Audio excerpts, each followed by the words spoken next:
Each year, Veterans Day presents us all with a chance to pause and honor all of those who have served our country. This year marks the 75th anniversary of the end of World War II, and so today, we highlight 4 members of Steelers Nation who proudly served our nation in this war. United States Marine Sergeant Joe Bellino fought at the Battle of Guadalcanal. Led by the Marines, it was one of the first major land offensives and was a decisive victory in the war. Engaged in firefights with the enemy only a few feet away, Sergeant Bellino remembers bullets bouncing off his helmet during battle.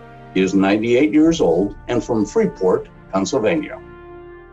Air Force Lieutenant John Mailer piloted his B-17 for 38 combat missions during the war. His plane was hit by bullets and shrapnel in all but one of those missions. He also survived a mid-air collision and 2 emergency belly landings, but he continued to fly and fight for our country. John refused to return home early and finished the war with his unit.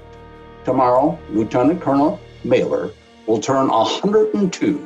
He still lives an independent life in his hometown of Butler, Pennsylvania.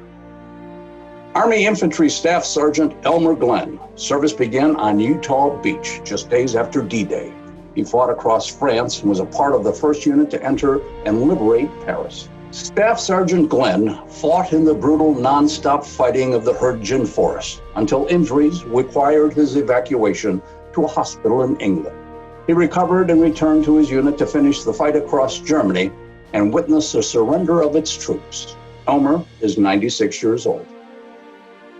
U.S. Navy sonarman Second Class Jack Volsky grew up on the north side of Pittsburgh and enlisted at the age of 18. He served in the South Pacific on an anti-submarine destroyer, USS Tinsman. He is the last surviving crew member.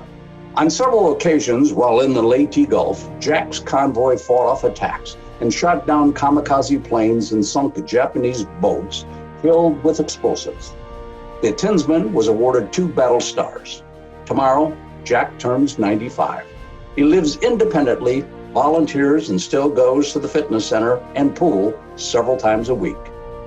Today and always, the Steelers thank these men, as well as all those men and women who fought and continue to fight for our great nation.